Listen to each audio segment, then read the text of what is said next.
Dankeschön, wir sind die Cantina-Band. Wenn ihr Songwünsche habt, ruft sie einfach. Spielt denselben Song nochmal. Alles klar, denselben Song und los.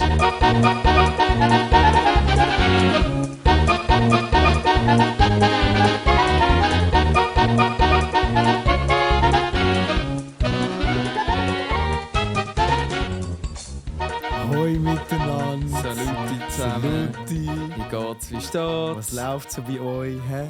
Alles fit im Schritt? Sagt? Hä? Kommt? Ja gut, dann schnurren halt nur Ja, wir zwei. Das ist auch Fall. gut. Nils? Liegt's wieder mal an uns, hä? Ja, es liegt wieder an uns. Mal wieder. Kopf. Nein, schlimm.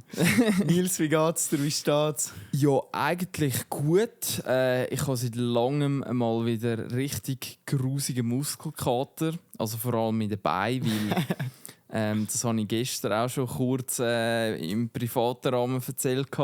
Aber irgendwie gefühlt seit dem Militär bin ich nie mehr so viele Tage am Stück wieder ein bisschen am Stehen gewesen. Oder habe halt mit dabei irgendwie etwas gemacht. Und das ist effektiv im Militär ist das bei mir das letzte Mal gewesen. Also 2018, wo ich den Durchdiener gemacht habe.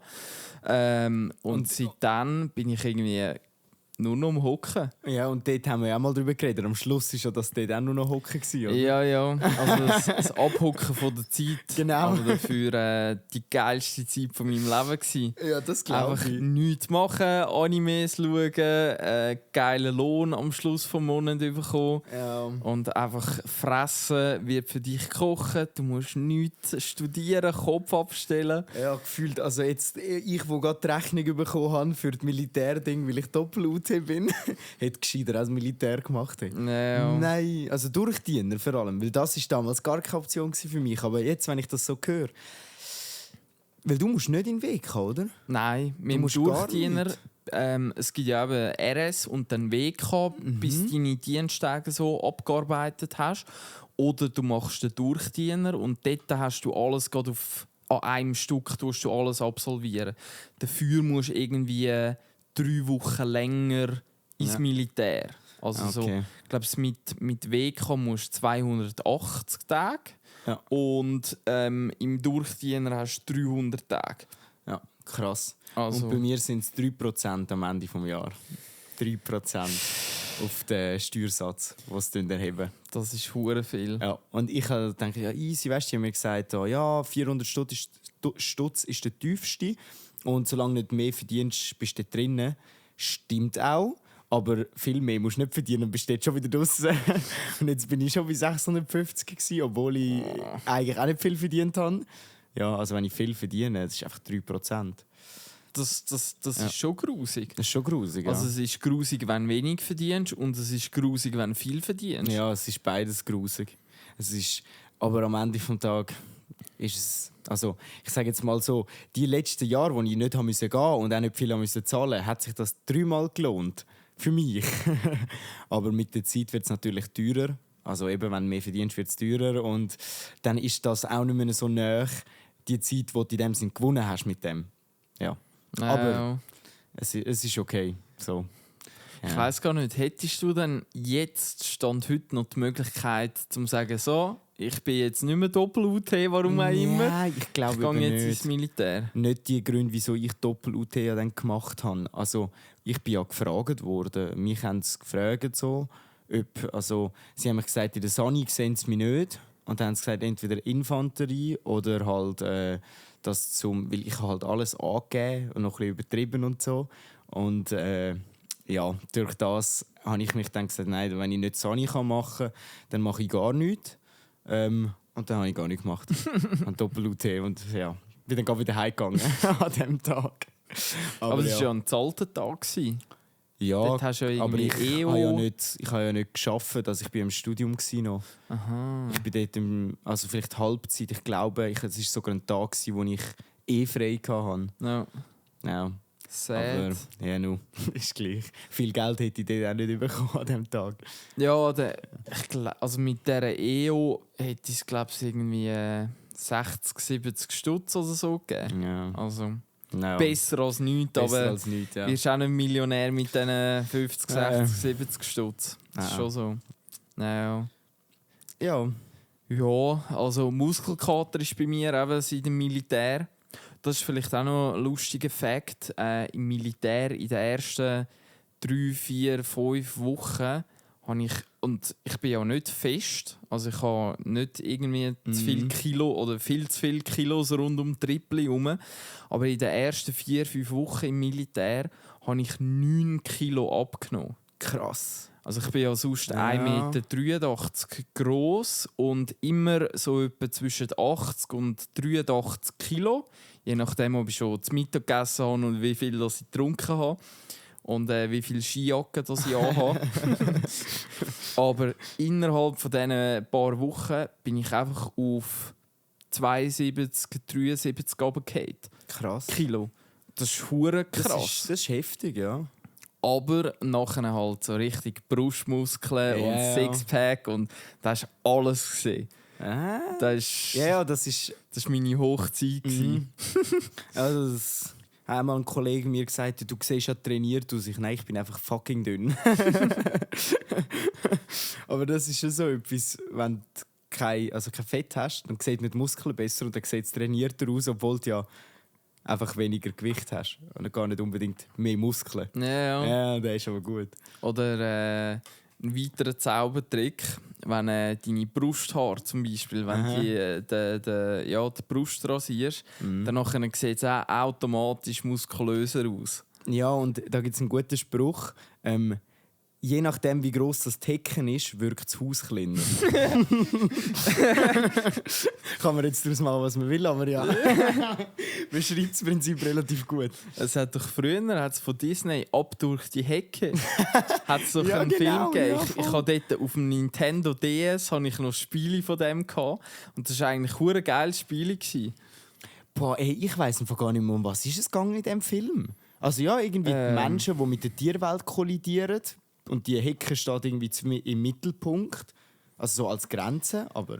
Ja, also ich habe den Film auch seit 1000 Jahren Ja. nicht mehr geschaut, aber es ist, glaube ich, darum gegangen, es hat so eine Hecke gegeben und die Hecke hat so das Tierreich und das Menschenreich voneinander abgetrennt. Ja.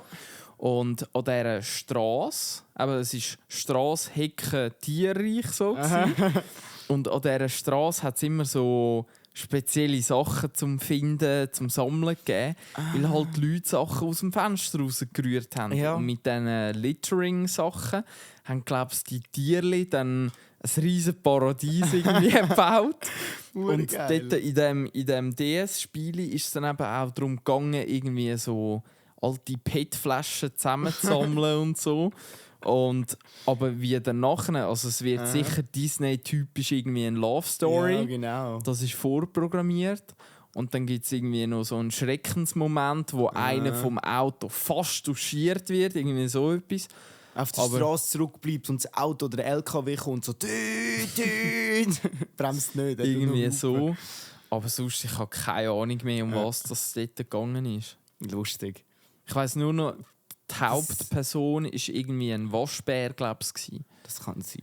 Und ich mag mich nur an so einen fiesen Charakter nebendran erinnern, also wo einfach so ein bisschen hinterlistig war. Jetzt nicht ein Böse, aber so ein kleines Eichhörnchen oder so war es.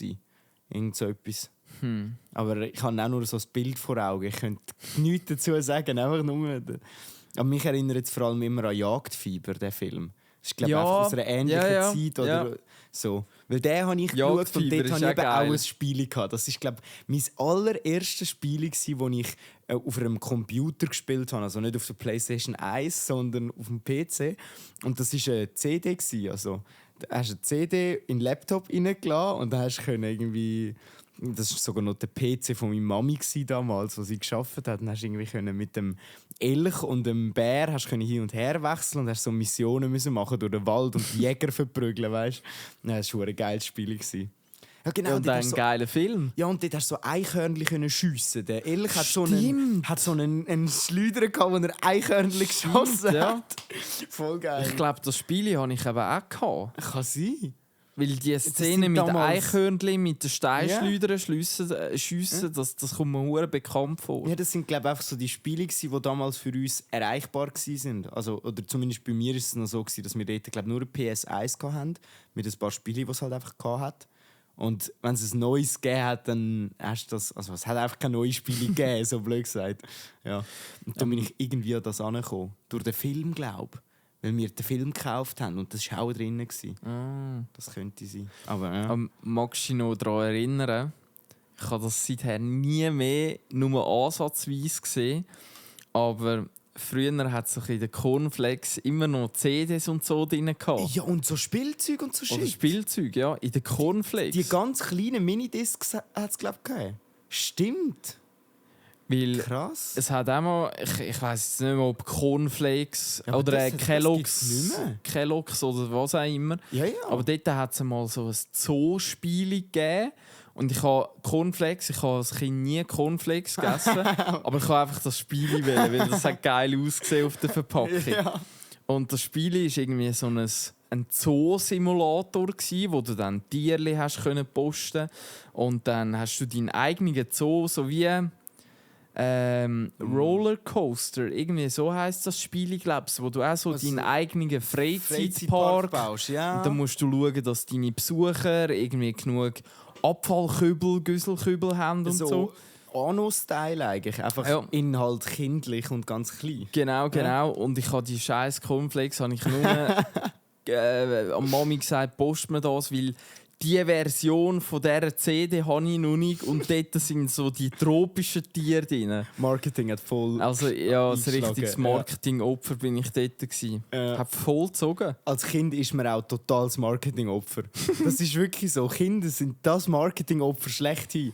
Es gibt nichts, was so einfach zu überzeugen ist wie ein Kind. Also... mit den richtigen Argumenten. Ja, wenn mit der richtigen. Das ist so lustig. Ich habe eben gestern mit meinem kleinen Bruder habe ich immer so ein Lego-Buch mitgebracht, weil ich habe mir ein Lego Star Wars Ding gekauft und dann haben sie mir ein Büchlein dazu geschenkt, so, aber ein richtiges Büchlein. Und das habe ich gestern mit meinem Bruder angeschaut und da hat es da drinnen auch Monster gehabt. Und einfach beim einen Monster, wo ein Gefängnis im Bauch hat und böse und gute Träume fangen, also in dem Gefängnis inne. Und dem seine Superkraft ist, dass er jeden fangen kann. Also so völlig plump. Aber jedes Mal, ich habe all die Charakter bin ich mit ihm durchgegangen, wie so ein Freundebuch, sind die Lego-Männchen drin gewesen. Und er hat immer bei dem Monster, wo die anderen einsperren kann und eben alle fangen kann, hat er immer mich angeschaut und gestaunt. Irgendwie hat ihn das überzeugt. Einfach der Fakt, dass der andere ein Käfig im Bauch hat. Die normalen Charakter sind alle nicht so spannend gewesen, weil die sind ja alle normal. Aber dann so der mit dem Böse mit dem Käfig im Bauch, der böse König war spannend gewesen. Und noch der Jäger, der auch spannend war. Und all die lieben Figuren, all das ist nicht spannend. Das ist nicht interessant. Nein. Nur also, der Böse, der alle fangen kann. Vor allem bei dem, blöd gesagt, beim Einzigen, wo es so eine ultimative Fähigkeit hat, die die anderen auch ausnimmt. Also weißt, nur bei ihm ist gestanden, er kann alle fangen. Bei den anderen ist mehr so gestanden, irgendwie, ja, der kann so etwas, kann weit gumpen oder das. Aber bei dem ist halt gestanden, er kann alle anderen fangen. Also es ist gerade so offensichtlich, dass das besser ist wie alle anderen. Und das hat gefruchtet. Bei denen, wo er blöd gesagt noch muss überlegen, ja, die anderen können ja auch nicht so weit gumpen, dort ist der Wow-Effekt nicht so gross. Ja, aber wenn du ihn auf dem Silbertablett servierst, dann ist wow, der kann alle fangen. Wow! So geil. Aber ich muss fairerweise sagen, eben One Piece, ich bin ja immer noch ein riesiger One Piece-Fan. Und genau so Superkräfte und so, und das ist in dieser Welt One Piece ja auch mit Abstand das Krasseste. Und dort gibt es ja eben die Logia-Früchte, die Paramecia und Zoan-Früchte. Und je nach Frucht, wo der Charakter gegessen hat, kann der sich dann eben verwandeln. Und die einen Früchte, die tönen am Anfang eigentlich hure einfach und plump. Danach aber in einem Fight stellt sich heraus, Alter, der rasiert alles. der fickt alles. Zum Beispiel der Trafalgar Law heisst der. Das ist so am Ruffy sein Kollege. Und der hat die OP-Frucht gegessen. Also und, OP von Overpowered? Nein, nicht OP von Overpowered, sondern Operationsfrucht. Und der kann auf dem Schlachtfeld kann der so einen Blatter machen, einen Kreis ziehen. Und innerhalb von dem Kreis kann der beliebig Körperteile von seinen Gegnern so umtauschen. Boah, und danach macht er irgendwie einen Knips mit der Hand und nachher hebt er am Gegner sein Herz irgendwie in der Hand und drückt es so zusammen und so. Ja, gut, und am Anfang denkst du, ja, Operationsfrucht und nachher siehst du, was das genau kann machen.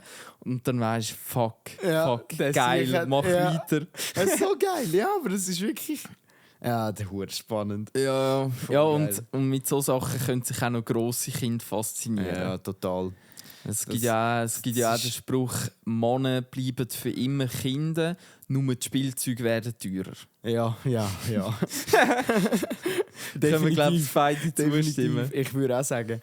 Und das ist auch gerade eine gute Überleitung, weil ich habe jetzt gestern unter Dach und Fach gebracht mit meinem Dad und der Zimi, dass ich mit dem Kleinen ins Legoland gegangen. Ja, also ich und mein kleiner Bruder gehen für mindestens eine Nacht, vielleicht auch 2, gehen wir ins Legoland, ins Ninja-Hauptquartier von Ninjago. Oh, Scheiße, darf ich mitkommen? Hey, und er schon, also du darfst direkt mitkommen, da bin ich nicht so allein, das ist auch gut. Kommt die Schwester einfach nicht mit? Nein. Okay. Also ich habe gesagt, weißt, die Lena, die will ja das nicht, also die interessiert sich ja nicht, aber ich habe halt auch gesagt, ich will ja auch mal ins Legoland. Also von dem her Legoland, Alter. Legoland muss man schon mal gewesen sein und das ist eben schon, also wenn dir das gefällt und dich das fasziniert, dann ist das etwas mega geil. Ja, das ist super geil. Das ist mega cool. Und ich habe sie gefragt und sie haben sich jetzt bereit erklärt, das zu finanzieren. Also weißt, sie finanzieren es, haben dafür Ruhe, die 3 Tage in der Ferien so. Und ich bin mit dem Kind unterwegs, kann ins Legoland gehen und hure cool. Das ist, glaube ich, für beide Seiten ein super Deal. Ja, mega, ja. Das ist eine lässige Aktion eigentlich, weil ich gehe mit dem Florin und das war nachher lustig, da habe ich nachgelesen, weil es gibt ja dort auch Achterbahnen. Und Legoland ist auch für kleine Kinder ausgelegt, also du musst ja nicht so gross sein, aber 1,20 musst du sein für die Achterbahnen. Dann habe ich dem Florin gesagt, so, jetzt messen wir messen. Und dann haben wir gemessen. Also wo gemessen? Ja, einfach so seine Grösse. Körpergrösse. Ja. Genau. Wenn wir das letzte Mal beim Immunsystem schon so komisch unterwegs ja, das stimmt. Wenn wir da das mal Minimum ein bisschen präziser unterwegs sind. Fair sein, ja. Fair, ja. Ist absolut so. Nein, habe ich ihn gemessen und er ist 1,16 groß. 4 cm. Und dann habe ich gesagt, so Florin, jetzt musst du wachsen. Mit oder ohne Schuhe? Ja, ohne Schuhe. Also mit Schuhen ist er ganz knapp, wenn er Glück hat. Und eben, ich gehe davon aus, dass die nicht sagen, nein, er ist ein Santi zu klein. Das geht dann nicht. Die haben ja schon auch Toleranzen. Aber ich habe ihm dann gesagt, jetzt musst du dir einfach Mühe geben, jetzt musst du wachsen. Und dann hat er sich angefangen, Mühe geben zu wachsen. Und so angeschaut. So. Ja, so etwa so, ja. Ja.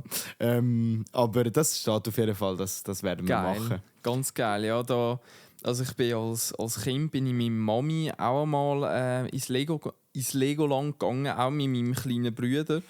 Und ich bin früher als Kind, eben, das habe ich glaube ich in der allerersten Podcast-Folge Nummer 1 haben wir das Thema schon gehabt, was wir als Kind so für Charakter sind oder hatten. Und ich bin eben so der Aussenseiter, das alleinige Kind, das in der Ecke für sich Lego spielt. Das und Cornflakes kauft man fürs Spielzeug.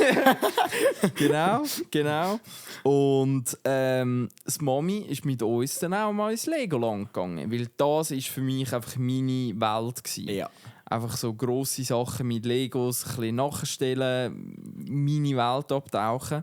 Und dann, ich weiss jetzt nicht, wie ob das schon geplant ist, aber es gibt ja ein Feriendorf im Legoland. Ja, also eben, es gibt eben jetzt mittlerweile verschiedene und wir gehen ins Ninjago. Okay. Hauptquartier. Das ist auch von Lego. Also das heisst, das Hauptquartier sind so dort Themenhotel im Legoland selber und das ist ja Ninjago Hauptquartier. Das ist auch in dem Stil, weißt? Und es hat in jedem Zimmer hat so eine Ninjago-Figur und wir müssen dann schauen, dass wir bis beim grünen Ninja müssen wir dann landen. Beim Grünen? Beim Grünen, das ist sein Lieblings. Weißt du, wie der heisst? Nein, aber er weiß es. Er weiß von allen den Namen. Er kann dir sagen, das ist der Cole, das ist der irgendwie das und so. Also das ist schon witzig. Jerome. Ja, voll. Er weiß. Und auch wir haben so den Lageplan vom Legoland angeschaut und da hat es unten beim Ninjago-Tempel so eine Schlange gehabt, die auch auf der Illustration drauf war. Und dann schaut er mich so an, bei Ninjago hat es doch gar keine Schlange. Und dann habe ich so, aber die Gegner, die sind doch so Männchen mit Schlangenköpfen. Und er, ja, aber es sind ja keine Schlangen. Also er hat gerade die Details, weißt du, die sehen und darauf achten, das ist mega lustig. Geil. Ja. Und dann gehen wir ins Das ist Ninjago-Dorf. Das ist geil, ja. Und ihr seid dort auch schon in ihrem Thema-Hotel gewesen, oder? Ja, also bei uns hat es... Ich glaube, bei uns sind die Themen sind noch weniger das Thema gewesen. Bei uns ist mehr, wenn ich mich richtig daran erinnere, bei uns hat es so Rennauto-Häuschen gehabt, wo innen dran einfach so Gemälde mit Lego, wo irgendwie so einen Helm nachgebaut worden ist. Und Piratenhäuser hat es noch gegeben. Aha. Aber es hat weniger von Lego, Ninjago oder so ein Untermarke oder ein Subbrand, würde man dem wahrscheinlich sagen. Von diesen Sachen hat es, glaube ich, noch nichts herum. Ja. Das ist noch interessant, weil ich glaube, das hat jetzt auch einfach ein bisschen angefangen. Gut, früher ist Lego auch noch viel mehr einfach für sich gestanden und heute ist es schon bekannter nur noch so für eben die Subbrands wahrscheinlich. Ja, genau, wo sie haben mit können mit irgendwelchen Serien und Filmen und so Kooperationen eingehen. Voll. Ja. Weil früher hatte ich das Gefühl, es hat noch viel mehr so eigenständige Lego-Lastwagen, Lego... Also City ist zum Beispiel ja auch immer genau, so ein... also das gibt es sogar auch neue mittlerweile. Immer noch, Es gibt sogar neue Lego City. Also die werden immer noch released. Voll, ja. Voll. Aber früher hast du auch noch für den Teilepreis mehr bekommen. Das muss man da an dieser Stelle auch mal bemängeln. Ja. Und da gibt es gute alternative Hersteller, zum Beispiel Blue Bricks. Das gerade einen Namen hier rausfetzen. Genau. Die sind in Deutschland. Und das Ding bei Lego ist ja, Lego war schon früher immer für kleine Kinder so als Spielzeug. Aber das Ding ist, auch noch grosse Kinder haben immer noch Freude zum Lego spielen.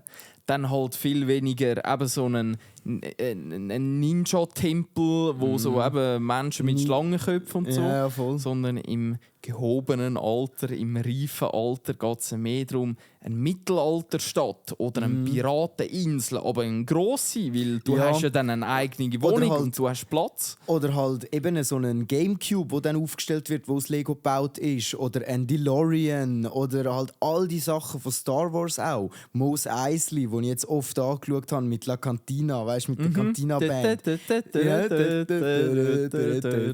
ist so geil. Und das fände ich auch mega cool. Es ist halt unglaublich teuer, eben so 500 Stutz Sets sind so die grossen. Aber ich habe mal eine Theorie gehört, oder auch einfach ein Ding, wo einer gesagt hat, die Leute, die Lego kaufen, sind heute noch oft die gleichen wie die es auch schon in der Kindheit geschenkt bekommen haben. Und die Leute sind ja alle auch gewachsen und älter geworden. Und darum hat sich auch das Sortiment von Lego mehr in die Richtung entwickelt, dass sie eben auch so normale Lego-Sets haben, die für jung und alt ist. So die 18-Plus-Sets sind ja damals wirklich auf die grosse Lego-Technik oder etwas gewesen. No. Und heute hast du viel mehr ganz einzelne, alleinstehende Teile, die dafür gemacht sind, aufzustellen.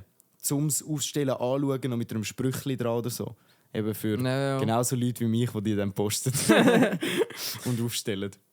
Aber schon damals, ich habe mich immer schon so für Landschaften oder eben Modelleisenbahn wäre als Kind auch immer ein Traum gewesen. Und das Technische hat mich nie interessiert, wie der Strom dort durchfließt und so, sondern für mich muss der Baum am richtigen Ort stehen und so. Und darum Blue Bricks hat eben genau für so Waschlappen wie mich, so, so Sets, wo eben Mittelalter steht oder so Venedig, alles Miniatur nachgebaut und das sind riesige Sets mit irgendwie 15'000 Teilen und Noch mehr sogar. Und eben zum Beispiel Burg Blaustein heisst das.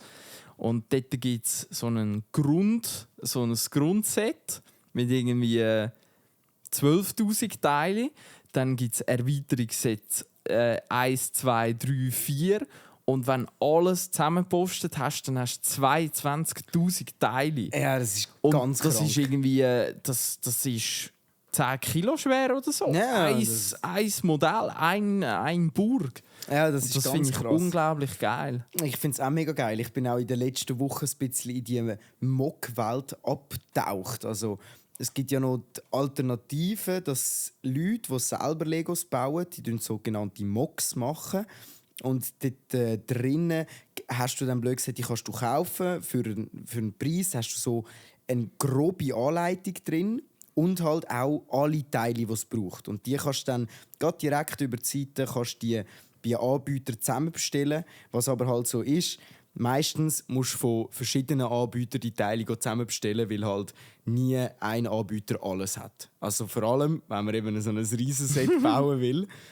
Und ich bin Star Wars halt mega Fan oder auch Harry Potter und ich habe mir Mocks angeschaut zu Star Wars vor allem für so einen Sternenzerstörer und da ist es halt auch, also es gibt so geile Mocks, aber du hast dann riesige Teiler. Also das sind dann auch irgendwie das Grösste, was ich gesehen habe, sind über 40'000 Teile gewesen. Also so ein Sternenzerstörer, der einen individuell gebaut hat. Und dann hat es den Original von Lego nebendran gehabt, der etwa gleich viel kostet, auch 500 Stutz und der andere wahrscheinlich in den Teilen vielleicht 800, 900, oder?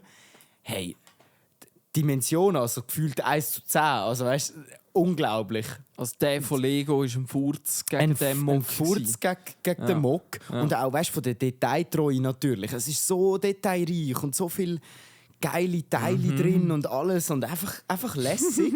Aber auch zum Bauen, weil halt die Anleitungen viel weniger genau sind. Es ist nicht wie bei Lego, wo für jede Seite und jedes Steinchen eine Seite bedruckt wird, sondern hast du für 50 Steine hast ein Bild mit einer Seite, wo nicht markiert ist, welche sind die neuen Steine. Sondern du musst einfach machen. Herausfinden. Und dann 20 Seiten nachher findest du raus, fuck, Ich bin da falsch fehlt mir etwas.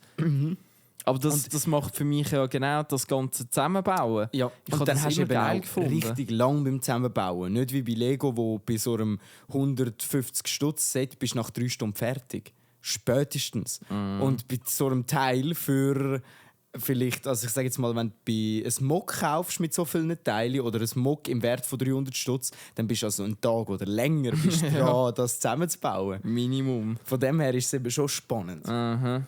Aber eben, ich bin halt auch ein Konsumopfer und möchte gerne am Harry Potter sein Schloss und genau das und am besten das offiziell von Lego. Aber ja. Ja, aber das Schöne ist ja so Träume, so Kinderträume, die schlünden für ewig weiter. Ja. Und wenn es nicht heute passiert, dann passiert es vielleicht auch nicht morgen. Ja, wahrscheinlich nicht.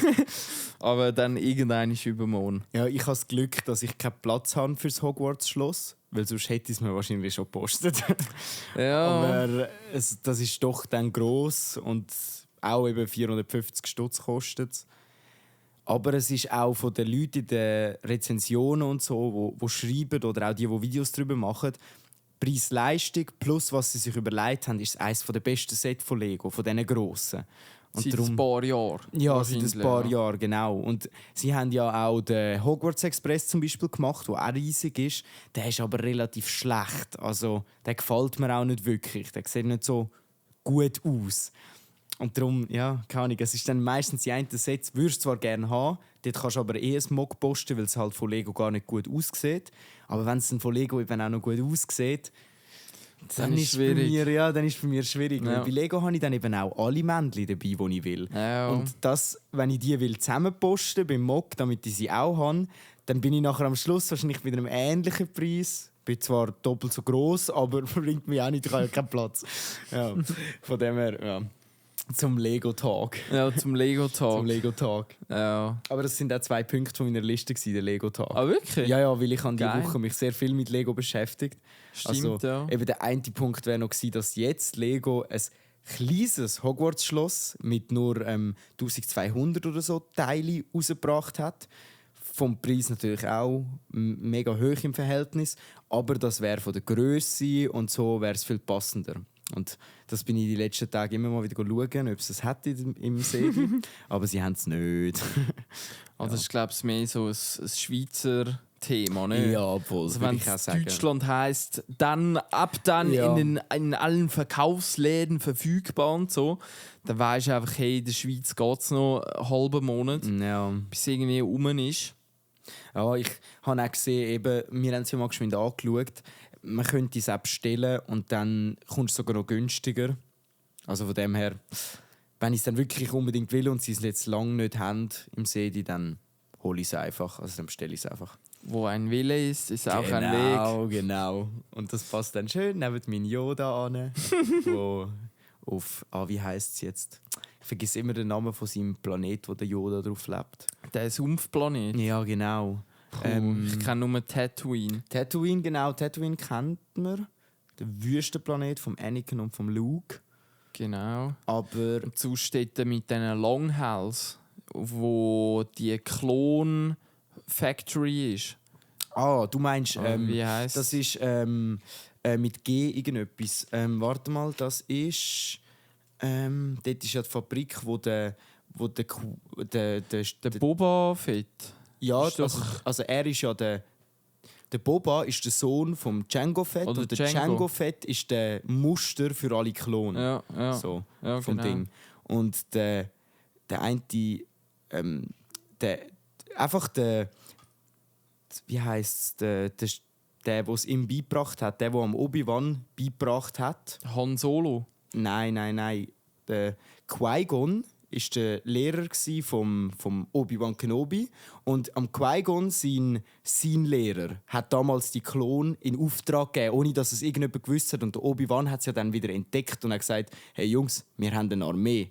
Und was aber ja dann war, die haben ja alle am Anakin gefolgt und der Anakin ist ja dann zum Darth Vader geworden und dann sind die alle böse geworden und haben sich gegen jedes Dingsel und alle umgebracht. Ja. Ja, das ist ja der crazy Shit im 3D, wo der Anakin, blöd gesagt, böse wird und sich dann alle Truppen gegen ihre Jedis wenden. Ja.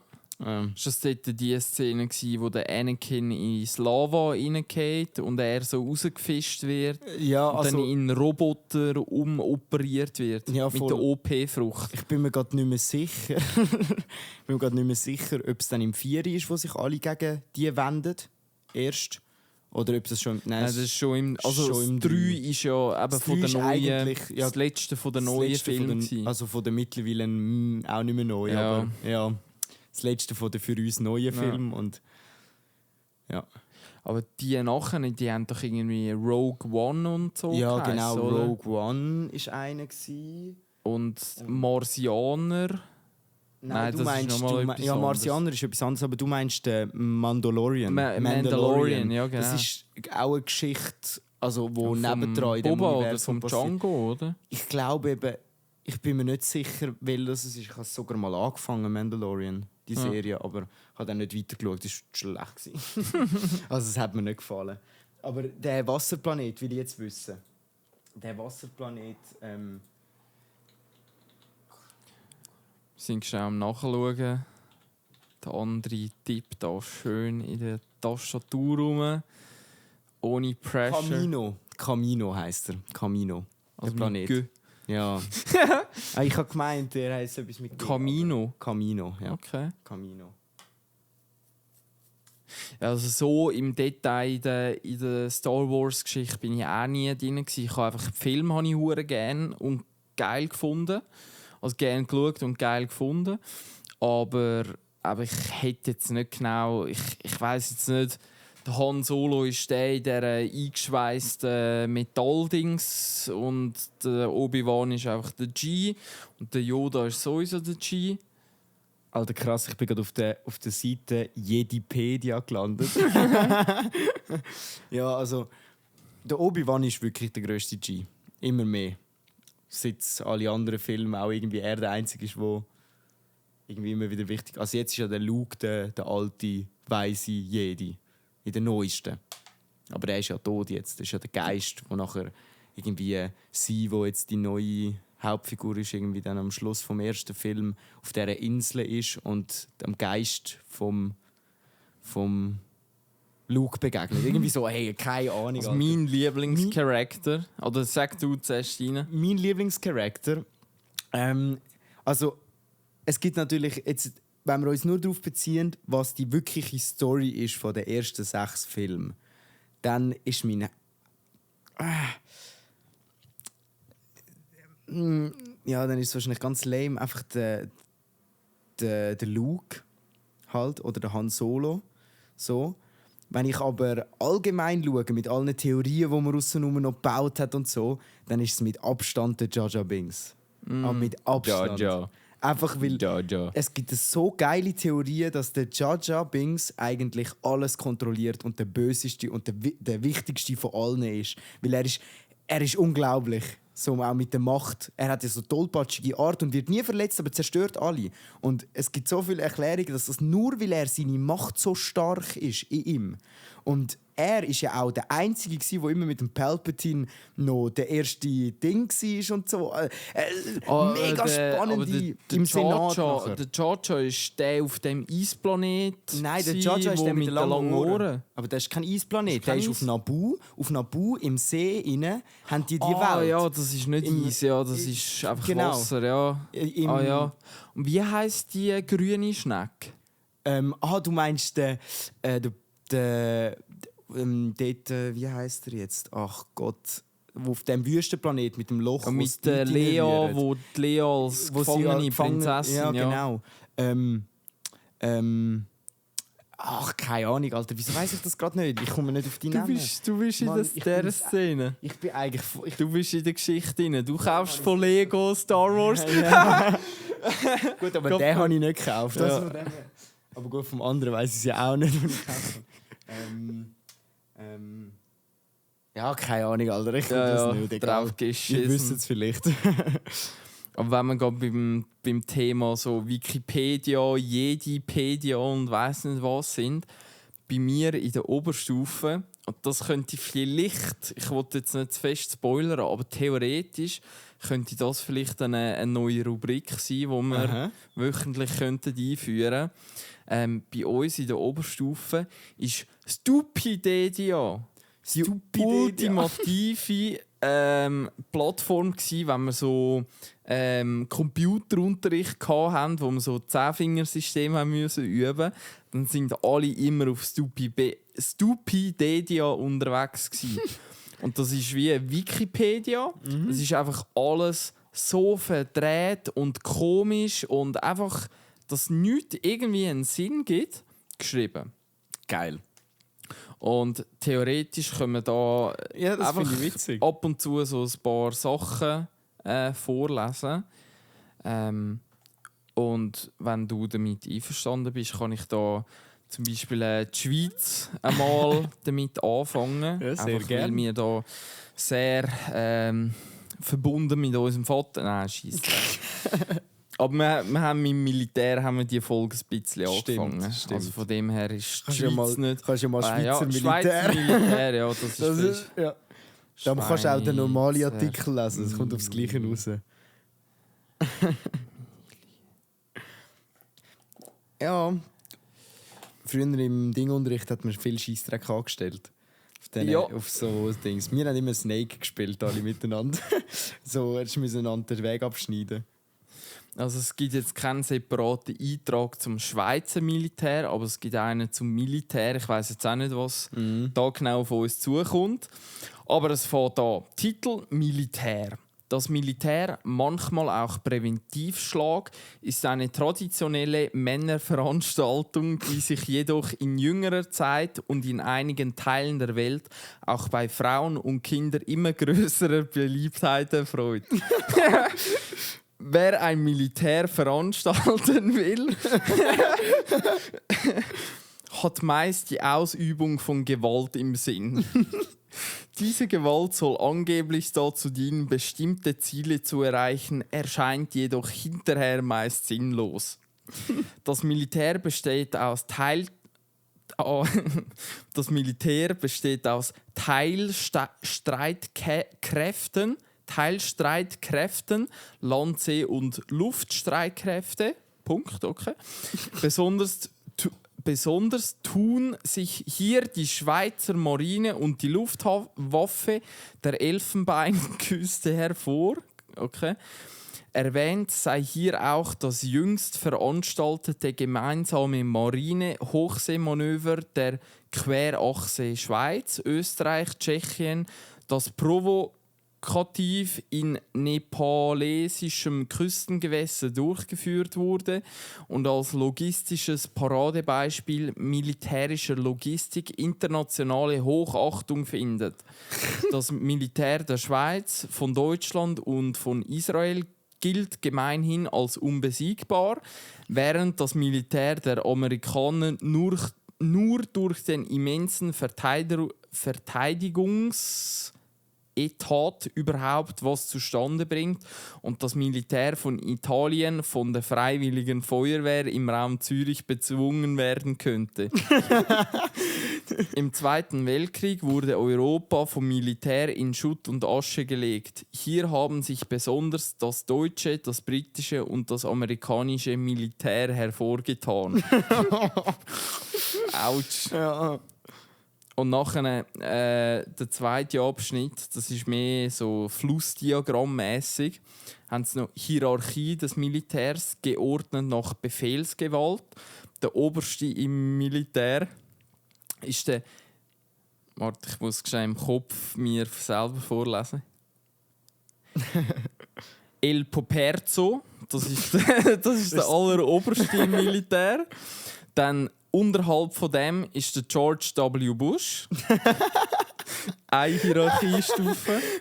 Dann unterhalb von George W. Bush kommt Atombombe und auf der gleichen Höhe handgeknüpfte indische Bombenteppiche, Hubschrauber, Panzer, Bomber, Uniform, Charlotte Roche, Kanone, Südniedersächsische Volksbefreiungsarmee, Gewehr, Pistole und Säbel.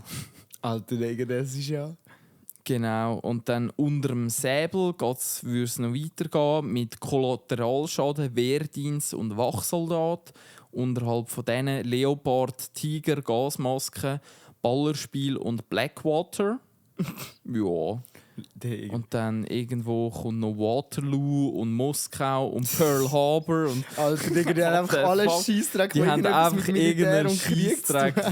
Ja. Haben sie nicht reingeschrieben. Ja, wirklich. Und so haben wir uns 3-4 Stunden lang einfach durch Wikipedia oder eben Stupidedia durchgeklickt. Also, ich weiss nicht, ob es heute auch noch so ist, aber früher hast du ja mega einfach aus Original Wikipedia editieren. Mhm. Also, du musst ja so ein Editor sein. Aber ich glaube, früher hast du nur müssen anfragen und bist gerade angenommen worden. Also hast du gerade einfach schreiben und wir haben damals auch die Zahlen nicht geändert, weißt du, Daten geändert oder so. Einfach so völlig behindert. So auf der Seite, wo die anderen gerade etwas gemacht haben, weißt du, hast du so angefangen Zahlen zu ändern. Und nachher hat es eben irgendwann geheißen, Wikipedia ist keine gute Quelle. Also in der Schule. Mhm. Ja. Also es ist ja nachher bin ich ins Studium gekommen und alle haben Wikipedia wieder benutzt.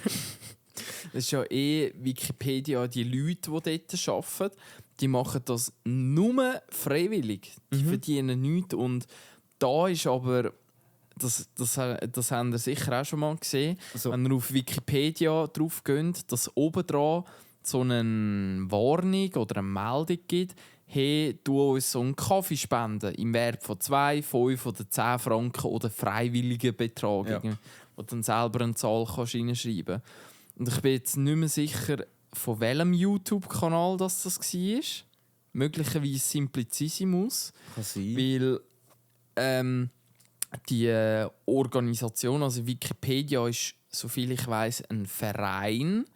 Und ein Verein darf keinen kommerziellen Zweck verfolgen. Also der Kohle, den es halt reinholt, der muss wieder gemeinschaftlich so weitergegeben werden. Und da haben auch so interne Recherchen und Interviews, die man mit Leuten geführt hat und selber mal eine Anfrage und dann mal schauen, ob Geld kommt und so, haben dann halt gezeigt, dass Wikipedia wie noch so Tochter- oder Scheinfirmen hat, wo auch so ein bisschen so wie FIFA irgendwie «Make the world a better place», irgendwie so. Und mit dem Kohle wird dann eben in Katar werden Fußballstadien aufgestellt, also super für alle. Und das munkelt man, dass das bei Wikipedia mit diesen 2,15 Franken genau die gleiche Masche ist. Krass, weil ich bin mal drauf hineingegangen. Ich glaube, ich habe Wikipedia mal irgendwie 20 Stutz oder so gespendet. Ohne Scheiß. Ja, ohne Scheiß. Scheiße. Ja, richtig blöd gelaufen. Scheiße, Ja. du bist wirklich ein Marketingopfer. Marketingopfer. Ich sage es, wenigstens habe ich es selber begriffen, aber ich bin definitiv ein Marketingopfer. Es ist wirklich so. Dann meint man einmal, man macht etwas Gutes, weißt du? Das ist Aber auch die Content-Editors oder so. Wikipedia hat irgendwie 100 Vollzeitangestellte. Ja. Für das, dass sie die Enzyklopädie von der Welt sind. Eben rein vom Ding her, darum habe ich dort dann auch Geld gespendet. Habe ich gefunden, so, ja, ich kenne ja das System eigentlich von Wikipedia. Gut, die Frage mit Spenden und ob das immer an den richtigen Ort kommt, ist ja nochmal eine andere Geschichte, egal wo das die Spende ist. Aber ja, ich bin drauf reingegangen, ja. Ja, darauf hingeht. Oder ja, drauf reingegangen. Aber du hast deine Kohle für etwas Gutes einsetzen, aber dann wird, also es ist, ich würde jetzt behaupten, das ist eine Behauptung, ohne da genau irgendwie mal nachgeschaut zu haben, aber das ist, würde ich sagen, bei den meisten Sachen so. Wenn du bei UNICEF oder sonst bei WWF oder keine Ahnung wo Geld spendest, nur ein Bruchteil, wenn überhaupt, kommt wirklich an dem Ort an, wo es dann wirklich auch benötigt wird. Ja. Weil das Ding ist ja auch noch, aber zum Beispiel WWF, das ist ja auch gemeinnützig und die finanzieren sich durch Spenden finanzieren. Und allein wenn die im Fernsehen eine Fernsehwerbung schalten, die werden vermutlich schon so ein Special Deal mit.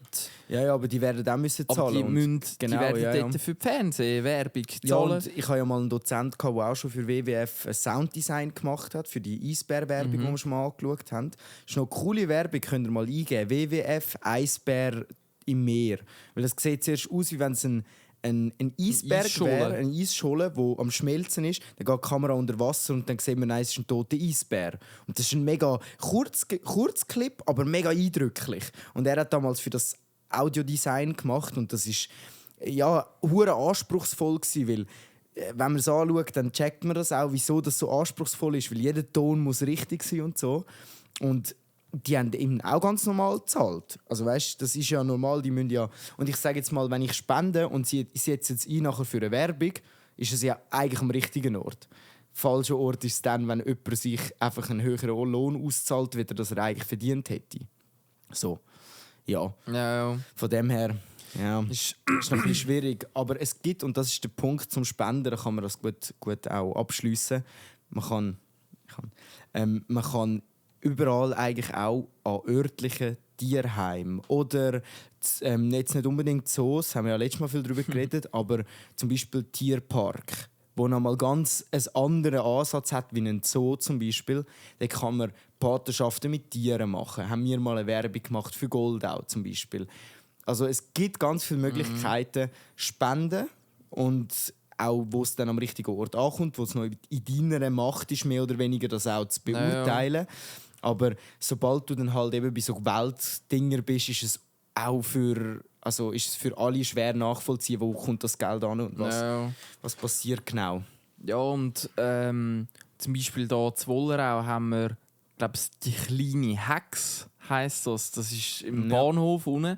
Ein uraltes Bauernhaus und zweimal in der Woche gibt es so Tag der offenen Tür, wo du für Kinder kannst du deine alten Spielzeuge kannst abgeben. Ja. Das ist so eine Tauschbörse. Ja, genau. Und dann würde ich mir 500 Stutz lieber an so einem Ort abladen Ja. Und den Leuten, die auch einfach gratis dort, weil sie Freude haben, Ja. weil ihnen ein Kind etwas bedeutet und so. Und da muss ich nicht auf Afrika runter helfen. Ja. Da kann ich bei mir 5 Minuten von da kann ich helfen. Ist es so, ja. Ja. Ja.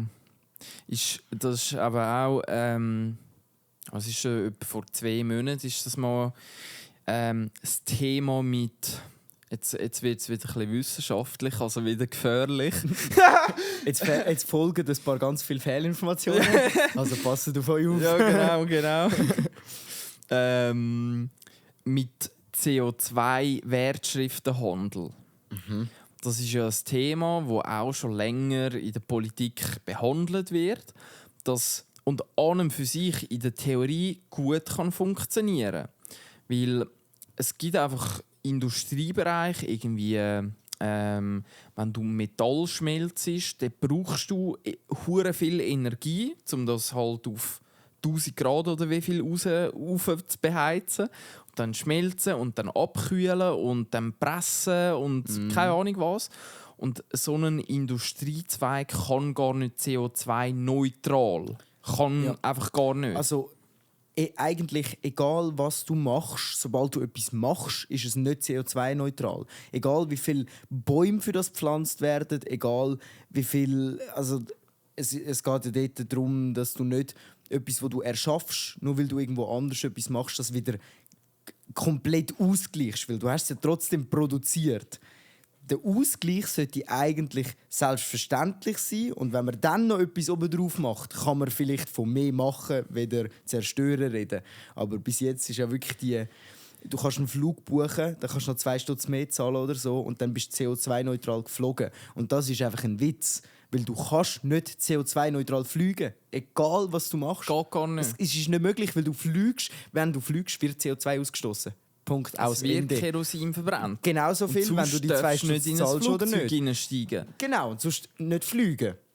Voll. Und es ist der richtige Ansatz, aber eben vielleicht noch nicht dort, wo man hin will, oder? Ja, weil es ist jetzt eben genau eine Schweizer Firma, wo in dem CO2-Wertschriftenhandel irgendwie in der Top 3 weltweit drin ist jetzt ein bisschen ins Rampenlicht gekommen. Und aber die tun für richtig grosse Firmen haben die CO2-Zertifikate ausgestellt, so BP oder Shell und so die grossen. So etwas, wo du denkst, Bruder, das kann ja gar nicht CO2-neutral genau, also die holen Erdöl aus dem Boden und auf der anderen Seite kaufen sie bei einer Schweizer Firma, die irgendwie im 10. Stock oben ein kleines Büro haben, kaufen die CO2-Dings und nachher ist alles wieder gut. Ja.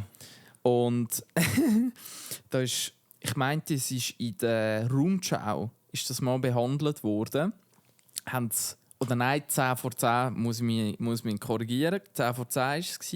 Wenigstens eine korrekte Information. Das weiss ich. Ist da schauen wir penibel drauf. Ja. Und danach haben sie den Geschäftsführer von dieser Schweizer Firma haben sie eingeladen.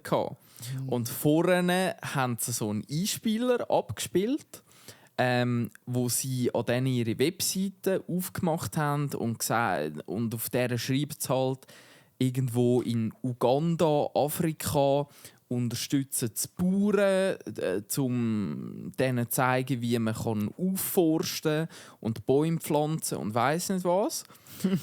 Und dann ist halt das 10 vor 10 Team ist dort mal vorbeischauen.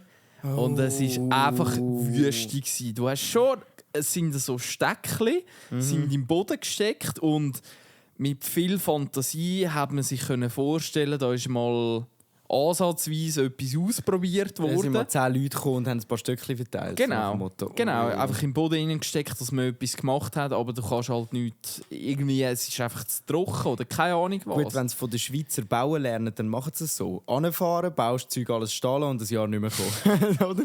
So ist es doch gegangen. Ja, aber das Ding ist ja, du tust in der sauberen Schweiz irgendwie so CO2-Zertifikat posten und dann tust du so ein Projekt und das sind ja alles Hochrechnungen. auf so viele Quadratmeter, so viele Bäume pflanzen, so viele Sträucher. Ja. Und das gibt ein CO2-Äquivalent auf 10 Jahre raus, so viel Ja, und Holz. meistens... Und das ist ein schönes Reden. Genau, Also, es ist ein Schönreden. Ja. Ja. Da hat es ja der Ding, haben wir glaube sogar schon mal im Podcast kurz darüber geredet, Seaspiracy. Das ist eine gute Doku, die es auf Netflix gibt, wo einen eben auch die ganze Meeresindustrie, die wir haben, mit Fischfang und allem angeschaut hat. Und der hat auch so Zertifikate unter die Lupe genommen. Da gibt es zum Beispiel auch eins, das ist Delphin Free, heisst das. Und das ist, weil Delfin tun wir ja eigentlich nicht fangen, also auch sonst niemand fängt Delfin. Weil es Ausser ja für schöne Tiere Kriegszwecke. sind. Genau, und du kannst mit denen auch nicht viel anfangen, außer wenn sie einsperrst oder zum Krieg missbrauchst. So.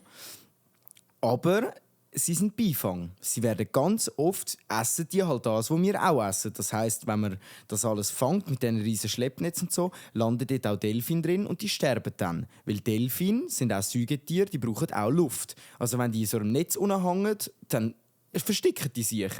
Und jetzt hat er das Delphin Free unter die Lupe genommen. Und das Delphin Free sagt eigentlich nichts anderes aus, wie dass bei einem Netz, das es rausholt, im Schnitt nicht 10 Delfine draufgehen, sondern 7. Also das Delphin Free Siegel, wo du dann auf dem Thunfisch hast mit No Delphin was harmed oder so ein Scheiß in diese Richtung, hat eigentlich die Sache nur ein bisschen, also hat es mega Schlimme zu etwas nur Schlimmem gemacht. Aber es ist immer noch, schlimm. Es ist immer noch schlimm. Und das ist das Problem mit diesen Zertifikaten, ob das ein Bio ist oder egal etwas. Meistens macht es die Situation schon ein bisschen besser, aber gut ist es wegen dem einfach noch lange nicht. Und das suggeriert aber viel von diesen Symbolen, vor allem am Endverbraucher. Wenn du ja dann dich informieren kannst, findest du das schon raus. Das verstecken die nicht komplett, sondern sie hängen es einfach nicht an die grosse Glocke. Und sie können sagen, hey, wir haben mit unserer Arbeit im letzten Jahr von ein paar Millionen Netze, die rausgeholt werden. Bei jedem sind 3 weniger gestorben. Hey, wir haben letztes Jahr 10'000 Delfine gerettet. Gerettet? Ja, so wird es dann aber so in die Richtung aber es sind dargestellt. durch uns halt trotzdem 2 sind Millionen trotzdem- Delfine Genau, verreckt. ja, voll. Aber wir haben noch ein paar Tausend gerettet.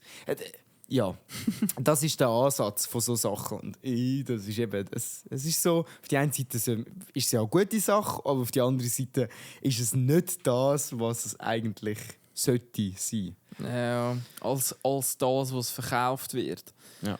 Und auch darum, das mit diesen CO2-Geschichten, Flug kompensieren und weiss nicht was. Also, zum da auch als Bekenntnis, kann jetzt gegen mich verwendet werden, aber Kann vieles. ja, von kann uns vieles. mittlerweile.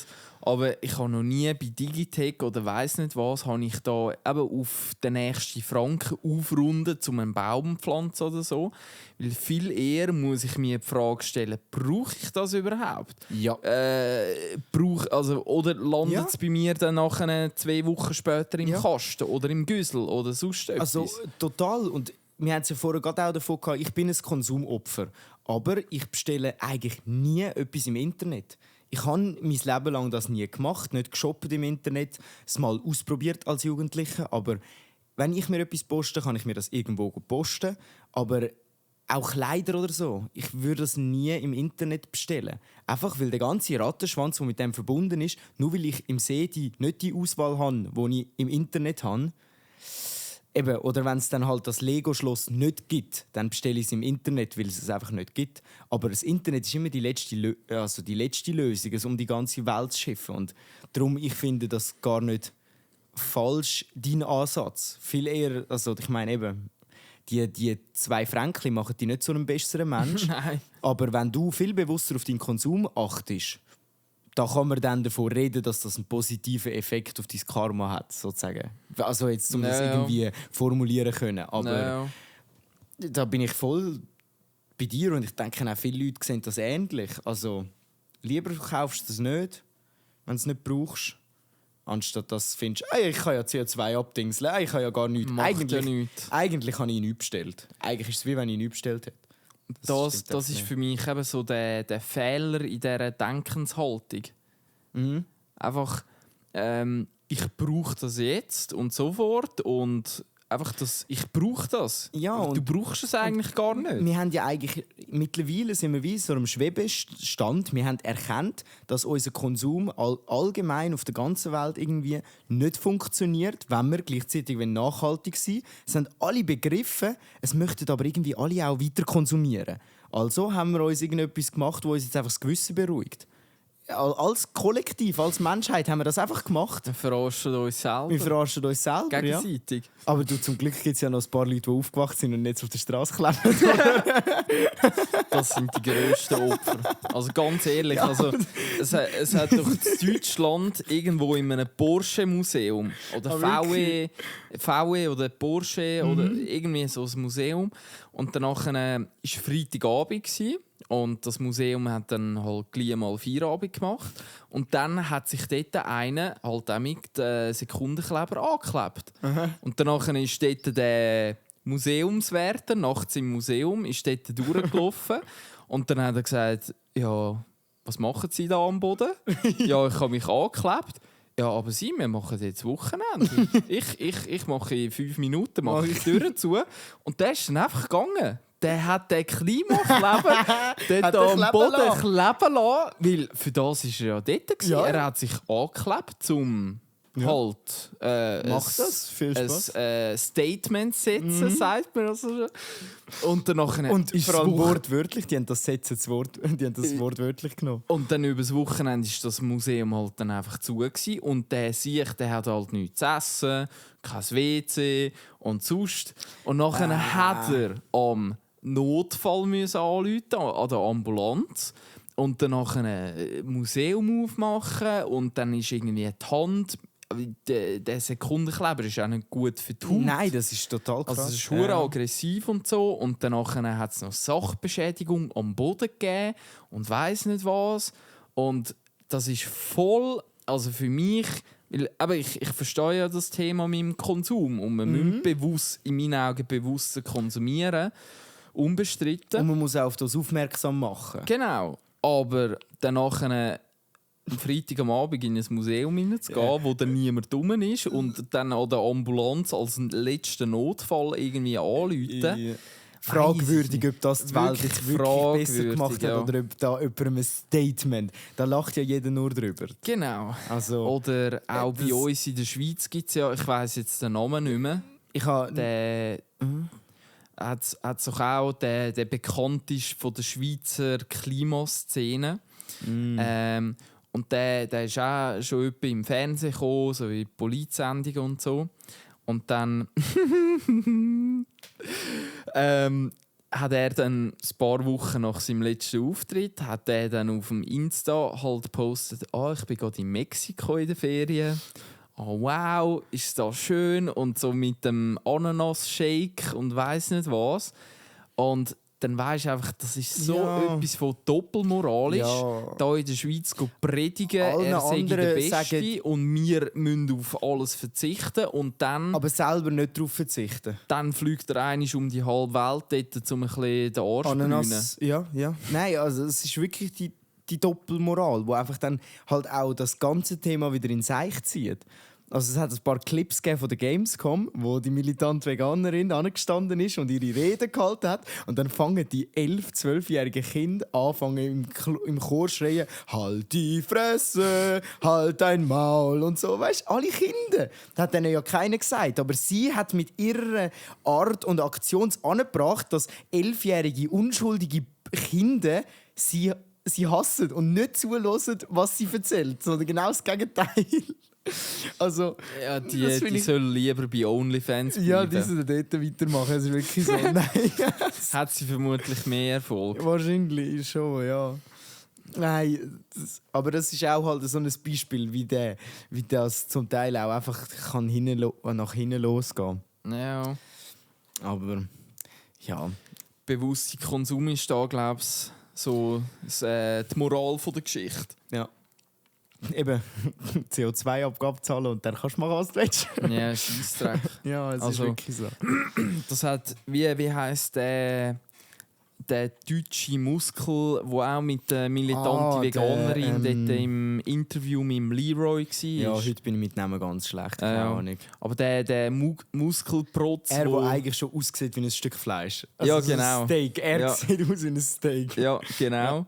Also so ein saftiges Muskel... also Hüftsteak oder irgendwas. Ich nicht. Wenig Fett, viel Muskeln. Genau.